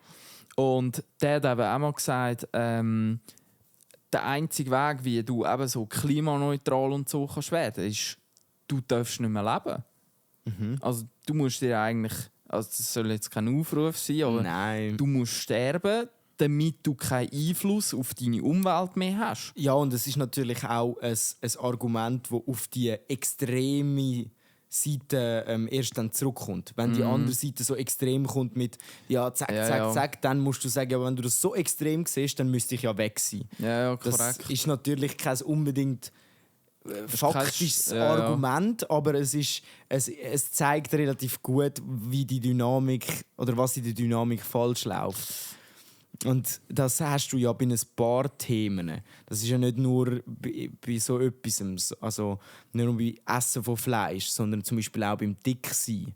Da habe ich auch erst gerade wieder ganz viele Clips gesehen, wo einer dort steht, der Arzt von TikTok, so einer, oder Krankenpfleger von TikTok, und wo dann halt auch sagt, wir haben in unserer Medizin über x Jahre, wenn nicht Jahrtausende, haben wir uns zusammengebaut und haben Sachen definiert, die einfach ungesund sind und in den meisten Fällen ungesund sind. Und jetzt anzukommen und ungesunde Körper mit Body Positivity positiv schnurren, macht niemandem einen Gefallen, macht keinen Sinn. Also das ist so. Auch wieder schön reden. Genau, aber er ist halt dort konfrontiert mit einer, wo sich das schön redet. Und er ist so unter Druck gewesen, dass er die Meinung nicht voll vertreten konnte. Obwohl das Einzige, was er ja eigentlich sagt, ist, hey, ein WHO hat vor x Jahren gesagt, die Positas ist eine Krankheit. Und das haben die nicht gesagt, weil sie Lust haben, irgendwelche dicken Leute zu schämen. Sondern das ist ein Fakt. Und das ist halt, ja, ich sage jetzt beim Tierding genau eine umgekehrte Sache. Wir wissen, dass es Leiden gibt. Wir wissen, dass viele Sachen falsch sind, aber wir wollen es nicht wahrhaben. Und wenn jetzt halt jemand anders kommt, der dir das aufzwingen will, du musst das jetzt wahrhaben, dann funktioniert nicht.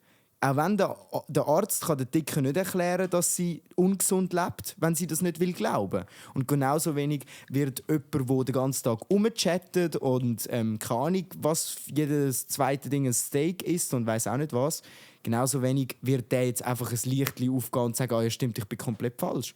Das wird nicht passieren. Naja. Das ist nicht der Weg, wie sich alles ändert, sondern aufeinander zugehen und einen Weg finden. Ja, und dann kommt man vielleicht eher irgendwann. Aber ja, das ist ja Politik. Also, ja. Mit mir in Politik. Ja, wir machen hier unsere Politik. Pushcast for President. Alter, schön. Ja, ist ja jetzt ein Platz frei geworden. Der Berse geht ja dann. Ja, das stimmt, ja. Aber der geht ja dann... Also man munkelt ja, dass der zu der WHO geht. Ah, wirklich? Mhm. Ah. Mhm. Weil der eben so während Corona und so schon ein bisschen... Wahrscheinlich die richtigen, wichtigen Menschen... Kritische Stimmen würden sagen, er ist in der Mafia aufgestiegen. Ja. Also, aber keine Ahnung, ob das... Ja. Nein. Also ich würde jetzt auch überhaupt nicht mit Verschwörungstheorien und überhaupt nicht, aber... Ich glaube, die WHO ist genauso transparent und so korrupt, wie es alle anderen Firmen sind. Es sind einfach auch Menschen und dort gibt es Fehler. Also, ja, korrekt. Aber du musst nur auf den nächsten Wagen der Street Parade und dann ist dir der Platz sicher. Dann bist du spätestens dort würde jetzt auch wieder ein Plätzchen frei werden. Ja, schon stimmt. So. Schon so. Voll. Ich habe noch ein paar Sachen, aber ich weiß jetzt nicht, ob... letzte Woche bin ich ja noch an einem interessanten Geburtstag eingeladen gewesen. Stimmt. Das ist noch erwähnenswert, weil es noch eine lustige Situation war. Der Kollege, der ist 60 geworden und ich halt mit 24 mit Abstand der allerjüngste an dem Tisch und rundum alles 55 plus und einfach so der Nils. Und ich bin ja nicht familiär, überhaupt gar nicht. sondern das ist mein ehemaliger Lehrer von der Berufsschule gsi, mein Wirtschaftslehrer. Und der mit zum Brücke machen für den Podcast, bei dem, wo du letztes Mal auch bist. Genau, zum einen Vortrag halten. Genau. Ja. Bei diesen 14, 15 jungen Genau. Bursten. Und ja, da bin ich also im 60. Geburtstag eingeladen gewesen. Und ich habe zuerst schon noch ein bisschen, ich sage jetzt einfach, es ist nicht ganz alltäglich, dass du als so junger Schnösel bei so einem Event rum bist einfach. Aber am Ende des Tages, es war geil gewesen und die Leute, die haben halt alle so, die haben einfach den grössten Teil von ihrer Geschichte haben die schon geschrieben in ihrem Buch. Das Buch Sido. Ja, das habe ich jetzt gerade auch gedacht. Genau. Und da ist einfach der Austausch, der war hure geil gewesen. Und der eine, das ist ein Musiker, ein Berufsmusiker gsi, wo mit dem Pepe Lienhardt immer unterwegs war. Und mit dem hatte ich so geile Gespräche an diesem Abend gehabt, weil alle 30 Sekunden hat es wie hier im Fuschcast irgendwie einen kompletten Themenwechsel gegeben. Und dann sind wir von Einstein-Rosenbrücke, also so Wurmlöcher, sind wir dann irgendwie auf ein anderes Thema und richtig crazy. Und für alle aussen, die haben sich gefragt, hey, was schnurren die genau? Aber es war hure geil gewesen. Und ja, also mega interessant, so etwas. Ja, ich kann euch, also dir, die da zuhören, nur empfehlen, eben mit so Leuten, wo du mal in Kontakt treten bist, irgendwie eine Lehrperson oder ein alter Arbeitskollege oder so, mit so Leuten schon noch Kontakt aufrechterhalten. Ja, oder ich sage auch gerade, also Gott bewahre, wir haben alle Eltern die Heime und die haben auch irgendwie Kollegen und etwas. Und meistens haben wir ja die Leute als Kind vielleicht schon gesehen, weil man ist ein Kind und an einem Fest dabei war. Aber als Erwachsener kannst du all die Leute noch mal viel näher kennenlernen. Und ich war ja jetzt DJ an den 50er-Partys von dem Freundeskreis von meinem Papi und von meiner Mami. Und durch den DJ bin ich auch mehr oder weniger nüchtern gewesen. Das heisst, ich konnte mit all diesen betrunkenen alten Leuten Gespräche führen. Und das ist so spannend, weil du plötzlich realisierst, der lustige Kollege, das ist ein Arzt im Spital. Der andere ist ein Staatsanwalt. Da ist das. Und dann bist du plötzlich dort und rauchst eins oder so und bist mit dem Staatsanwalt darüber reden, was eigentlich gerade in der Politik mit Gras los ist. Und das ist total interessant, weil als Kind bist du ja so weit entfernt von diesen Leuten. Und dann, wenn du so ein bisschen auf die Leute zugehst, hast du unglaublich spannende Gespräche und auch eben viel Lebenserfahrung, die dir serviert wird und erzählt wird. Einfach nur, weil du mit diesen Leuten dich abgibst und redest mit denen. Also wirklich eine Empfehlung. Nächstes Essen, das deine Eltern gehen mit irgendwelchen Leuten, einfach mal mitgehen. Mal fragen, ob man mitgehen darf. Das ist ein spannender Abend. Der Nachbar von meinem Lehrer, der war an diesem Tisch eben auch. Und der ist 85 plus minus. Aha. Und der hat halt Geschichten zu erzählen gehabt. Der konnte erzählen wie ein richtig, wie ein richtiger Erzähler. Ja.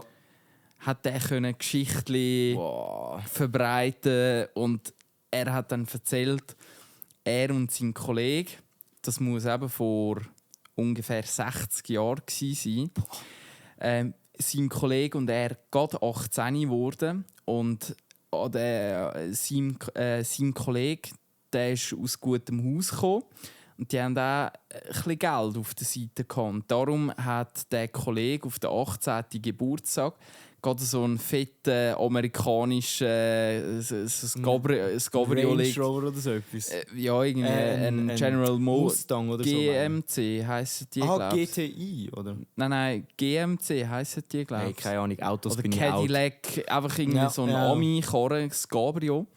Und danach haben die zwei 18-Jährigen haben sich auf die Socken gemacht und sind einfach mal losgefahren. Von der Schweiz über Genf, Frankreich bis auf Spanien runter. Sind sie mit dem Cabrio vor 60 Jahren runtergefahren. Hey. Und die beiden haben halt kein Englisch, kein gar nichts, können einfach Deutsch. Und danach in Spanien unten haben sie gemerkt, ja, es wäre eigentlich gar nicht mehr so weit auf Afrika. Ah, was? Was? Und dann es gibt ja dort auch so ein, nicht eine Enklave, einfach so eine Seezunge oder einfach der kürzeste Weg dann nach einem Gibraltar ist, glaube ich, dort Das noch. kann Und sein, dann ja. Marokko. Und dann sind sie irgendwie mit einer Fähre auf Afrika. Krass. Schnell über. Hure geil. Und in Marokko angekommen, haben sie halt gemerkt, hey, fuck, da unten gibt es eigentlich gar keine richtige Straße. Wir versinken im Sand. Oh. Und dann irgendwie haben sie dann wieder das Gefühl gehabt, ja, wir müssen wieder umkehren. Läuft nicht. Da mit dem dicken Ami-Schlitten sind sie dann wieder alles retour gefahren. Und auf dem Heimweg ist ihnen der Stutz ausgegangen. Oh, Scheiße. Und vor 60 Jahren hat es halt noch nicht so Western Union und ja. Bitcoin, wo man hin und her kann schicken Ja, Western und Union hat mir mal den Arsch gerettet. ja, und das hat es damals halt noch nicht wirklich gegeben. Und irgendwie, der Kollege hat auf seine Konf hat er noch eine teure Uhr geschenkt bekommen. Die haben es dann eingetauscht Oh für mein Benzin und, Gott. Oh mein Gott, was eine Story, und Alter. bis auf Genf haben sie es Sind's mögen. Sind sie gekommen, mit dieser Uhr, die sie noch irgendwie vertickt haben. Alter. Bis auf Genf Du sind sie noch jetzt müssen gekommen. anfangen, die Felgen verticken oder so. Dann werden sie Ja. nur mit einem halben Cabriolet heimkommen. Oder irgendwie das Leder ab den Sitz abschrauben. Ja, oder gehen arbeiten 2 Stunden, um wieder eine halbe Tankfüllung vorzumachen. Alter, krass. Ja. Also da kann ich auch gerade einhängen, weil der Mario hat mir von seinem Vater erzählt. Und eben der Mario ist ja 88 und sein Vater hat damals für 1,50 Franken in der Stunde gearbeitet. Das war sein Stundenlohn. Und sein Vater, sie waren 12 Kinder daheim und sein grosser Bruder, der zweitälteste war, war 17 und das jüngste Kind war gerade 1 und dort ist der Vater gestorben.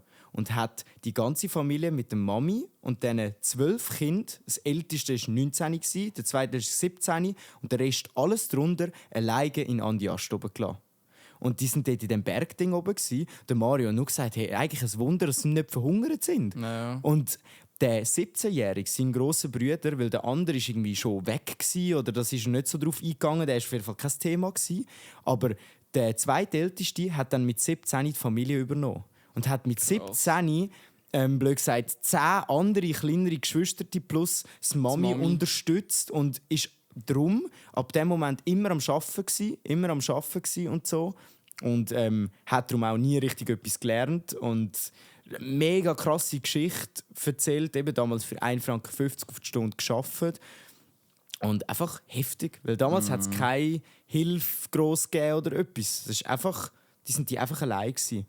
Die arme Frau, einfach plötzlich alleine mit 11 Kindern. Hey, das Krass. kannst du dir heute gar nicht mehr so vorstellen. Und sie haben alle überlebt. Sie sind alle gross geworden und haben irgendetwas noch gelernt oder so. Also, unvorstellbar. Das ist wirklich crazy, ja. Aber eben, es waren Wenn das andere in die Zeiten gewesen. Eben, wenn du das in der heutigen Zeit erzählst. Ja, und dann hat eben der Mario hat erzählt, weil er hat mal vor vielen Jahren hat er ein Originalbild, man würde den Künstler wahrscheinlich sogar kennen, ich weiß den Namen jetzt nicht mehr, aber hat er ein Originalbild gekauft von dem und dann sind sie dort angefahren zu dem Heim und der hat noch 2 Bilder gehabt, eins für 40'000 und eins für 30'000. Und sie haben dann gesagt, gut, wir nehmen das für 30. Und weil sie auch Andiaster sind, kommen so 10% über. Dann hat er 27 gezahlt. Und nachher ist er mit dem zu seinem Vater und hat seinem Vater erzählt, ich habe vorher ein Turnland gemacht. Der zweitälteste war eben sein Vater. Also es war die Familie von seinem Vater. Nicht der Mario war eines von diesen Kindern, sondern das war eben sein Vater. Darum hat er nie etwas gelernt. Und hat eben für 1,50 Franken gearbeitet. Und der Mario ist gekommen mit dem Bild, er steht auch schon 20, 30 oder so, der Mario. Und der Vater hat nur gesagt, ja, der andere Maler, das ist ein Gauner. So viel Geld, wie der für das Bild verlangt. Und der Mario hat das Bild nachher für über das Doppelte wieder verkauft. Und er hat gesagt, das ist in seinem Leben der Moment, wo er am meisten und am einfachsten Geld verdient hat. Mit diesem Bild. Ja. Und sein Vater hat nur gesagt, das ist ein Charlatan, dass der so viel Geld verlangt. Eben, wo die Mentalitäten schon bei ihnen aufeinander geklatscht sind. Ja. Der kommt aus einer Familie, die alleine gelassen worden ist, hat mit 17 eine Familie durchgefüttert, mit 1,50 auf die Stunde. Und dann kommt schon der Sohn und hat so ein Bild gekauft. Also, unglaublich. Und wenn du jetzt uns nimmst, wo jeder ein Handy für 1000 Stutz im Sack hat und noch das und noch das und noch das, und das ist unvorstellbar. Also, Crazy. ich habe dann den Mario auch gefragt, also, wie ist denn das, wenn du so etwas alles mitbekommst und plötzlich verändert es das? Und der hat auch nur können abwinken, so, ja, es ist halt so, aber wirklich beschreiben kannst du es nicht. Ich habe es mega eindrücklich gefunden, wie das damals noch war. Also, total spannende Storys. Da kommen, also mit meinem Grossdaddy zum Beispiel, eben da, oder mein Grossdaddy war der Sohn auch von einem Bauer, halt, der da zu Wollerau gebaut hat. Und mein Grossdaddy war der Älteste von dieser Familie. Darum, er hat auch so den Hof und den Garten und alles hat er übernommen. Hat dementsprechend halt auch nie etwas dürfen lernen. Er war von 12 Jahren halt daheim gsi, nach der während der Oberstufe halt schon. Ja, schon am Arbeiten. Schon am Arbeiten natürlich. Und darum, wenn ich mit meinem Grossdaddy so alte Fotos von Wollerau oder Freienbach oder Pfäffiken, wo so ein uralter Flüger mit einem Fotoapparat durchgeflogen ist und danach siehst du die Pfäffiken, das sind vielleicht 30 Häuschen. Ja. Und ganz viele Obstbäume, Freienbach genau das gleiche, Wollerau noch das viel beschissenere, scheiß kleine Dörfli. Und wenn heute halt mit meinem Grossdaddy durch Wollerau durchfährst, es gibt fast kein grünes Fleckchen mehr. Ja. Und auch wahrscheinlich nichts mehr, oder fast nicht mehr die Häuser, die es mal gegeben hat. Überhaupt nicht, Vielleicht nein. im Dorfkern noch ein paar Häuser. Das Wollerau nicht, nein. Das Wollerau nicht? Nein. Krass. Aber das einfach so die zwei Welten, die Maximum 100 Jahre auseinander also liegen. gar nicht so lang. Genau, ja. Und einfach, dass in so kurzer Zeit so viel Veränderung kann passieren. Das ist schon heftig. Also selbst meine Mami hat uns damals noch gesagt, hey, da unten, wo jetzt die Blöcke stehen, auf dieser Wiese sind wir schlitteln. Und sie haben uns dann mal Bilder gezeigt von Pfäffiken ohne Häuser. Also wirklich einfach, du siehst noch, wo das Churerstrasse ist, weißt du, so. Aber also ich meine, die heisst ja auch Churerstrasse. Also das Wichtigste, was die Straße mal hatte, ist der Weg nach Chur gewesen, so nach dem Motto.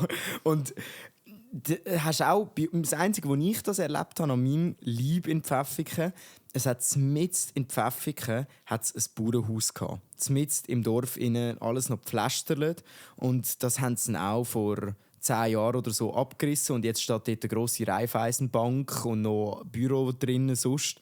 Aber das war der Moment, wo ich gemerkt habe, wie sich alles verändert. Es einfach mitten im Dorf innen noch ein Bauernhaus gehabt und für uns war das normal. Und wenn du jetzt schaust, wo hast du mitten im Dorf einfach Bauernhäuser, also in dieser Grösse vor dem Dorf, das ist schon, wird immer seltener. Ja, das ist so, ja. Ja, mal schauen, wie es mit uns in 50, 60 Jahren aussieht. Ja. Wenn wir dann wissen, hey, schau mal, an diesem Ort ist bei uns noch ein 15-stöckiges Hochhaus gestanden. Jetzt steht ein 40-stöckiges Hochhaus, keine Ahnung. Ja. Das ist unglaublich. Und auch die Florin jetzt in der Schule, die haben alle ein iPad. Also sie haben jetzt keins bekommen oder so, aber die haben im Klassenzimmer für alle ein iPad. Nur schon bei uns, wo ja nicht so lange her ist, hat es in den Klassenzimmern ein paar Feststationen gehabt und einen Laptopwagen für das ganze Haus und einen Fernsehwagen. Oh, mit dem Hellraumprojekt. Wenn der Fernsehwagen reingefahren ist, hast du gewusst, jetzt ist das Leben geil. Ja, Alter. geil. Egal welche Kassetten er dort reingeschoben hat, Alter, du bist einfach glücklich gewesen. Weil du irgendetwas hast schauen können. So. Sag nichts. Und mein kleiner Bruder kommt in die erste Primarschulklasse und erzählt, ja, wir haben dort iPads gehabt, haben dort eine Lösung für Mathe gespielt und dann hat er auf dem iPad gesehen, hat es noch Minecraft drauf gehabt, haben sie Minecraft gamed. In der Schule. Mein kleiner Bruder hat noch nie ein iPad bekommen, noch nie, weißt du, irgend so etwas. Die Eltern in dem Sinn schauen, dass er nicht nur am Gamen ist, sondern am andere Sachen machen, dann kommt er in die Schule. Und in der Schule haben sie ein iPad, das schon Minecraft installiert ist. Super. Also, das kannst du dir wirklich nicht vorstellen. Wie So sich viel das... zum Lehrplan 21 und so. Ja, genau, aber Ja. wie sich das entwickelt, also das ist brutal. Und als ich ihm gesagt habe, bei uns hat es Laptop gegeben, einen Wagen für die ganze Schule und sonst richtige Computer, aber hat das er war mir's ja auch nicht- er erst hat's mir in der nicht geglaubt. Oberstufe oder so gewesen. Einen Laptopwagen haben wir auch schon gehabt in der Primarschule. Schon? Ja. Und bei uns Im hat es Steg. Laptops erst in der Oberstufe gegeben. Ja, also wir sind halt damals nachher ins Weid gekommen und das Weid war ja dort bekannt, weil es so modern war. Also wir sind eines der ersten Schulhäuser, wo die Whiteboards drin hatte, wo du hast auf dem Board drauf schreiben und so, also die digitalen. Aber sonst war das glaube ich nicht normal gewesen, dass du das hast. Aber wir hatten eben schon in der Primarschule so einen Mac-Wagen, wo alles vom Apple war. Ja. Darum haben wir dann im Musikunterricht alle mit GarageBand unsere eigenen Lieder machen. So, Garage. ja, mein Papi ist ja der Götti vom Kind von dem Lehrer, der mit uns eben Songs gemacht hat. Der hat ja bei meinem Abschlussfilm hat er den Lehrer gespielt und er ist so ein geiler Sieg. Der hat als Klassenabschluss, alle haben ein Theater gemacht, wir haben einen Film gedreht. Wir haben einfach einen Film gedreht in der Schule. Wir sind zu der Polizei auf Lachen, haben dort im Käfig einsperren und so Zeug und alles. Mega witzig und eben immer spezielle Projekte gemacht. Und Musikprojekte haben wir alle können mit GarageBand an diesen Laptops haben wir können unsere Geil. Lieder basteln. Das war cool. Geil. Aber ja, heute spielt es Minecraft, das ist auch Ja, Frage, wie lange das noch geht bis Fortnite und so. Fortnite Ja. Dances. Ja, das Ich ist... glaube, Orange Justice heisst. der Ist der- Tanz, ja, oh Gott. Da bin ich zum Glück schon genug alt, sonst wäre ich auch so peinlich am Rumtanzen gewesen. Oh Mann, oh Ja, das ist. Das wird wild. Ja, Wenn wir gerade beim Thema Wild sind, Seven vs. Wild. ja Mann. Perfekte Überleitung. Es ist fertig. Es ist fertig. Sie sind alle wieder zurück. Man hat Bilder gesehen von den Leuten. Also, ich glaube zwar nicht, dass ein Papa Platte und ein Reezy alle 14 Tage draußen sind. Auch bei einem Trimax glaube ich das nicht. Aber ich glaube, dass es Zeitchen draußen sind. Weil beim Trimax ist ja so geil. Der hat ja dort einen Ring geschnitzt. In dem Ding. Und als er zurückgekommen ist, hat er gerade seiner Freundin, die er schon seit 8 Jahren oder so zusammen ist, einen Heiratsantrag gemacht. Und das ist, finde ich, jetzt schon etwas, wo man Gänsehaut gibt. Einfach, was das kann auslösen kann. Es sind ja in Anführungszeichen nur 2 Wochen. Ja, also selbst wenn es volle 2 Wochen draussen sind, sind nur 2 Wochen. Aber was das kann auslösen, wenn du mal Zeit hast, dich auf deine Gedanken zu achten und was dann wirklich eben willst im Leben oder was nicht. Es ist mega, mega cool. Ich freue mich total auf die Ausstrahlung. Also, ich bin mega hyped. Extrem, ja. Und das Lustige war aber noch, das habe ich bei mir im Insta-Feed gesehen. Der eine Kollege vom Studium, der war jetzt über die Sommerferien gerade in Kanada. Ich weiss nicht, Sprache, vielleicht wegen dem Zertifikat noch. Und auf dem Rückflug von Kanada in die Schweiz ist er mit dem Knossi im gleichen Flug reingehockt. Das ist super, Alter. Und der Knossi hat auch auf dieser Insta-Story richtig abgemagert ausgesehen. Der ist richtig Ich sage unten immer durch. noch, das Bild von ihm war der erste Leak. Ja. Weil dem Knossi sein Bild war das erste Bild, das man so gesehen hat. Und das war 100% die Story von deinem Kollegen. Ja. Also ich könnte mir gut vorstellen, dass der Sascha und der Knossi die es durchgezogen haben. Ja. Könnte ich mir auch vorstellen. Auch so, wie sie aussehen. Ja. Und auch beim Fritz und beim Martin könnte ich es mir total Bei vorstellen. denen habe ich jetzt kein Foto gesehen. Ja, beim Fritz habe ich eins gesehen. Und beim Martin ist es mir jetzt nicht so aufgefallen. Aber man hat schon gesehen, dass ein Fritz recht lange auch draussen war. Also, ja, die Reserven sind alle wieder weg. Das, aber mega geil. Ich bin so gespannt. Ich freue mich mega auf, wenn es released wird. Also grosse Empfehlung vom Pfuschcast. Seven vs. Wild wird auf YouTube ausgestrahlt, nicht Netflix oder so. Ja, und weil sie nicht warten wollen, bis die 3. Staffel online kommt, es gibt schon die erste und die zweite, die online sind. Und die sind, also die erste und zweite Staffel. Und die sind total empfehlenswert. Also klar, es hat noch mehr einen Reiz, wenn du es live mitverfolgst, im Sinne von jede Folge, die dann neu rauskommt. Das ist so ein bisschen das von früher, vom Fernsehen schauen. Ja, Mann. So, aber es ist auch geil, zum sonst nachzuschauen. Und mittlerweile haben sie es ja auch so gemacht, dass sie von allen einzelnen Personen eine Uncut-Version, also alles, was sie gefilmt haben, auch nochmal in Videos verpackt haben und online gestellt. Also wenn du dich dafür interessierst, kannst du über jede Person nochmal einzeln schauen, wie die das überlebt haben, also wie die das gemacht haben und so. Es ist wirklich eine geile Serie. Wirklich, ja. Ja. Dann würde ich sagen, hat Seven vs. Wild den Win von der Woche verdient. Ich weiss nicht, ob das Ich habe auch eben noch einen das... Knecht. Nein, ich habe noch... Ah, du hast noch einen Knecht, eben ja. Aber der Knecht. Win ist, glaube ich, Der Win kann man wirklich Seven vs. Wild. Die ja. Dudes von Seven vs. Wild geben, ob das das Orga-Team ist oder die mitgemacht haben, da alle einfach... Ja. Fette Props. Und Knecht von der Woche, gerade bei Seven vs. Wild, ist mir jetzt gerade noch mal eine eingefallen, weil der Andreas Kieling haben sie ja nachher nicht... Also, der hat eigentlich auch mitgemacht, aber da ist irgendetwas vorgefallen mit Affe auf Bike. Also sie, die eine, die auch mitgemacht hat, weiß man aber nicht was, aber sie haben ihn dann ausgeschlossen aus dem Projekt. Und das ist cool, weil jetzt hat der Schlappen, der Tim Schlappen oder so heißt der andere, hat jetzt können einspringen und das finde ich so ein geiler Charakter. Und da freue ich mich hure drauf, dass der auch mitgemacht hat. Irgendwo ist eben der Andreas Killing ein bisschen der Knecht, weil irgendetwas muss er ja falsch gemacht haben, sonst wäre er dann nicht ausgeladen worden. Aber der richtige Knecht oder die Knechte für mich sind diese Woche wieder ein TikTok-Trend. Und zwar von Livestreams. Ich weiß nicht, ob du vielleicht auch mal gesehen hast. Aber meine Mami hat mich darauf angesprochen. Und gestern, und darum ist es mir aufgefallen einmal. Und zwar gibt es jetzt einen neuen Trend, wo Leute sich anstellen und dann wie so einen Sims-Kristall über dem Kopf haben. Und die ganze Zeit einfach wie so, wenn sie am Laufen wären, und dann machen sie wie so Zwischenanimationen, wo sie einfach sagen, «Thanks, a rose.» «Oh, thanks, a rose.» Und so richtig komplett NPC. krank im Kopf. NPC, ja genau, so ein NPC-Trend. Und meine Mama hat mich gefragt, hey, was ist das? Was sind das für gestörte Leute? Was ist denn ihr Ziel? Machen die eins auf Baby oder was ist? Und ich dann so, ja nein, weißt du Mami, das ist eine Kombination aus die Leute von Sims irgendwie, mit diesen Rededingern, die sie immer machen. Weißt du, wenn du auf der Straße konfrontierst bei Sims. Und dann irgendwie mit, wenn es hässig wäre, ist sie auch rot oben drüber. Und dann irgendwie so, no, please, no. Also mega gestört. Und habe ich dann auch müssen sagen, nein, das hat keinen Sinn. Und es gibt auch keinen Wert über. Es ist einfach nur der nächste blöde Trend. Ja, also ich habe mal... Ich glaube, das war sogar auch auf TikTok. Ein Erklärungsvideo zu diesem Trend habe ich mal gesehen. Und das ist, es hat eben so etwas NPC-mäßiges mit dem etwas zu tun.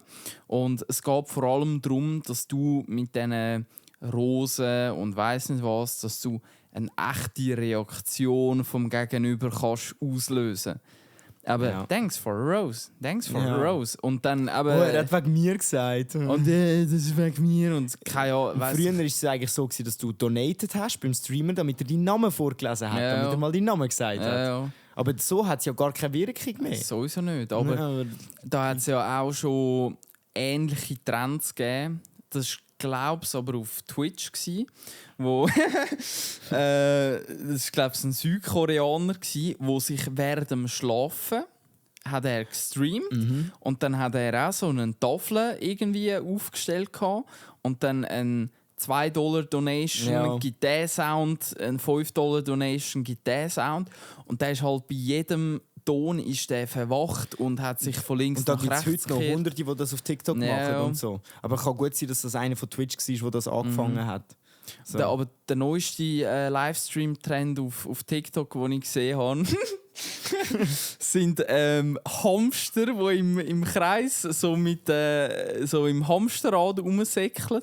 Und im Hintergrund läuft eine Uhr mit einem Datum, das das Gefühl hast, dass es real ist. Oh. Und die Hamster, die säckeln nur in diesem Rad rum. Oh Gott! Und es läuft so Russian Hardbase. Hey, aber ich habe mich im Fall auch schon gefragt, eigentlich könntest du doch einfach irgend so ein dummes Maskottchen in die Ecke stellen, dort das Handy aufstellen, am Morgen, wenn du arbeiten gehst, machst du den Livestream an und am Abend schaltest du ihn wieder ab. Ich glaube, wir wissen, was wir nachher machen. Ich glaube auch. Ja.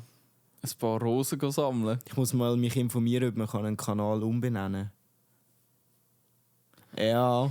Also Project Incoming, wir halten euch auf dem Laufenden. Aber das wäre mal ein spannendes Experiment, ob man mit nur so einer Puppe ansetzen oder so, würde etwas aufbauen. Ja. Ohne jemals einen Mensch drin zu haben oder so. Oh, Weißt? ich tue dir nachher eine Idee erzählen. Ja, finde ich gut. Ganz kurz schnell aufschreiben. Geschwind überbrücken. Ja, also ja. Ja, ist aufgeschrieben. Ja. Perfekt. Tun wir nachher Finde ich gut. noch anschauen. Ja, aber das sind meine Knechte von der Woche gewesen, eigentlich die Leute, die das machen. Ja. Die es wirklich sagen, ich NPC. stelle mich jetzt an vor die Kamera und mache einen auf NPC. Ja. Also NPC ist, glaube ich, auch zum Jugendwort nominiert worden. Ah, wirklich? Mhm. Also ich habe auch Listen habe ich mal gesehen. Aber der geilste finde ich Kerl _in. Das ist mein Favorit. Ja. Kerl-in. Kerl-in. Dass man der Kerl gendern, finde ich irgendwie noch Witzig. Ja. Ja, ist witzig. Voll. Voll. Hey, wir haben schon wieder einen ganzen Kinofilm geredet. Ei. Dann wird es wieder Zeit, zum uns langsam. Das war es für diese Woche. Ich hoffe, es hat euch gefallen. Und wenn nicht, dann nicht. Das